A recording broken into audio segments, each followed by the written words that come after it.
Paz do Senhor. Romanos 12:3 diz assim: Porque pela graça que me foi dada, digo a cada um dentre vós que não pense de si mesmo além do que convém. Antes pense com moderação, segundo a medida da fé que Deus repartiu a cada um. Na sequência, Paulo está falando que nós somos membros uns dos outros, ou seja, precisamos das pessoas para conviver, sobreviver, conquistar, nos relacionar. É interessante que muitas pessoas associam o termo humildade à condição de vida. Ou seja, se a pessoa é mais pobre, então acham que essas pessoas são humildes. Se a pessoa tem condição financeira melhor, então ela não é humilde. Biblicamente, não tem nada a ver este conceito. Humildade é um estado de espírito. Você pode morar num casebre e mesmo assim ter um espírito de prepotência e altivez. Assim como você pode morar num palácio e ter um espírito nobre, humilde, ou independente do lugar que você more. Tudo está relacionado à nossa condição interior. Como nós interpretamos as coisas, os fatos, como vivemos, como aceitamos a vida em que vivemos, como nos relacionamos com as pessoas. Aqui está exatamente a nossa condição interior. Como eu trato o outro fala muito do meu coração. Por isso aqui diz: cada um de vós não pense de si mesmo além do que convém. Antes pense com moderação. A maneira com que eu me vejo é muito importante, porque tem que haver um equilíbrio também. Eu não posso me achar inferior, eu não devo me sentir e me achar inferior a você, porém não posso também me ver ou me sentir como superior a você. Quando alguém se sente superior, ele irá ter um comportamento totalmente desagradável. Isso desde conversas, isso desde piadas, isso desde colocações, as suas obras, o seu comportamento rotineiro inconsciente sempre fará com que ele coloque-se em uma posição superior. Claro que tem uns casos extremos, como o narcisismo e assim por diante. Quer conhecer uma pessoa? Dê poder para ela. Já ouviu essa frase? Essa frase ela é muito verdadeira. Quero usar alguns exemplos bíblicos. Por exemplo, quando você olha para Nabucodonosor, que foi um rei, que foi um militar, que foi um conquistador, colocou-se em uma posição elevada e foi humilhado. Quando você olha para Ramã, também se coloca em uma posição a ponto de achar que tinha o direito de dar vida ou tirar a vida de quem não lhe agradasse. Mas o principal que nós podemos usar como exemplo é o próximo ou o próprio Lúcifer, que de um anjo de luz ele foi transformado em um espírito maligno, que agora o seu reino concentra e encontra-se nas trevas. Perceba que a mesma pessoa, o mesmo ser, se permitir que seu coração endureça, que seu coração venha sendo possuído por forças estranhas e malignas, ele poderá desenvolver um comportamento totalmente diferente do que ele era. Portanto, a linha de interpretação é a mesma. Sempre cuidar do coração. E aqui tem algo muito interessante que você não pode cuidar do meu coração e eu não posso cuidar do seu. Podemos compartilhar ideias, textos bíblicos, textos seculares, podemos aprender, sim, mas na hora em que o coração for testado, aí nós saberemos sim se esta pessoa é humilde ou se esta pessoa deixou que a soberba tome conta do seu coração. Como você vê o teu próximo? Esse testezinho é muito complicado, porque todo mundo acha que é humilde. Você só saberá se é humilde ou não quando for testado. Quando alguém desrespeitar você, quando alguém falar de você, quando alguém prejudicar você, qual será a tua atitude? Bem, eu vou me afastar de tal pessoa, é um direito seu. Mas, em alguns casos, as pessoas se vingam com tanto ódio, elas fazem tantas coisas para denegrir, prejudicar o outro, ou em questão de trabalho, em questão de serviço, em questão de posição.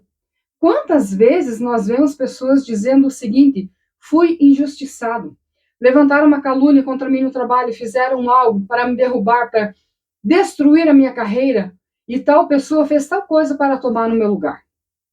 Vamos trazer isso ao contexto do cristianismo.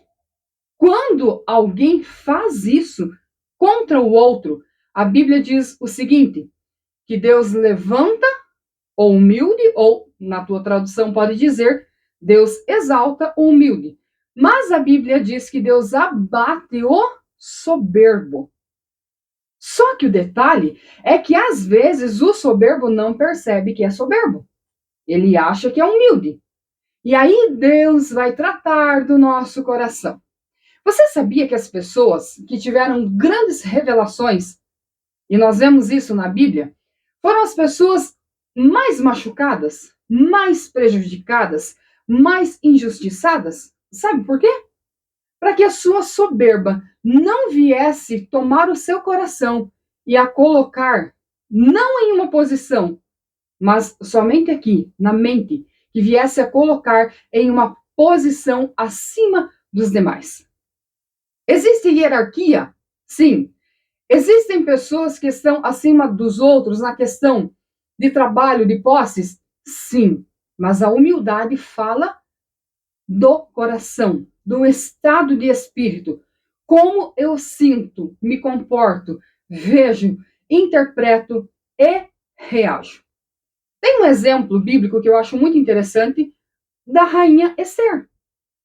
Todos conhecem a história quando ela é levada ao palácio e ela conquista a posição de rainha. Claro que ali tem toda uma questão de que Deus havia projetado isso para proteger o seu povo lá na frente. Mas ela consegue se concentrar na sua fé, na sua essência, no seu propósito. Pega uma pessoa soberba e coloca nesta posição. Ela vai se concentrar na realeza, no poder, na coroa, no ouro, na glória, no poder, nos escravos. Porque tudo está relacionado à nossa condição mental e não à posição que nós exercemos. Qual é a tua função? Você é empregada doméstica? Você é uma professora? Você é um advogado? Qual é a tua condição ou a tua profissão? Isso é um detalhe da vida na questão de carreira. Mas na questão de personalidade e humanidade, só uma pessoa humilde consegue ser bela.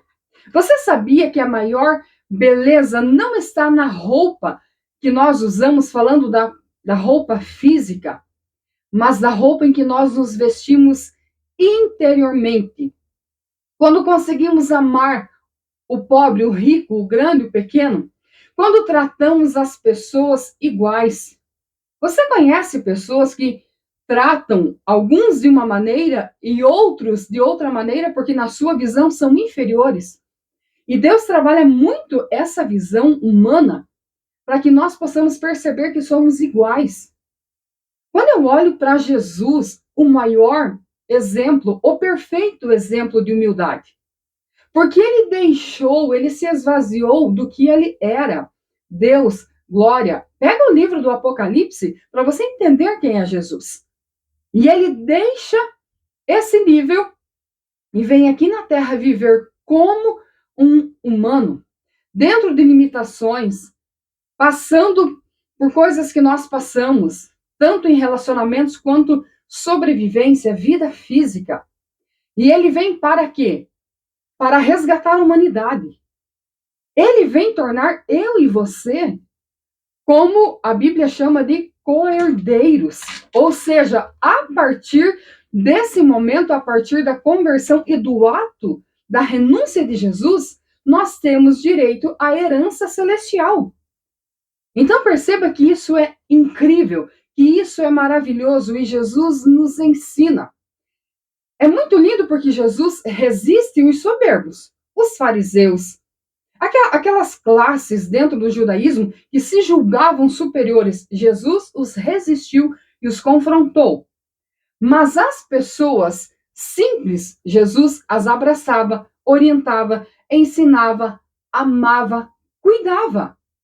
Ou seja, ele tratou a criatura como a si próprio. Ainda que as pessoas não entenderam que ali era uma relação de criador e criatura, mas ele tratava as pessoas com dignidade, com amor e com respeito. Portanto, se você cresceu um pouco na vida, cresça mentalmente também. Não cresça só financeiramente. Cresça interiormente, cresça mentalmente, cresça na humildade. Aí sim você será uma grande pessoa.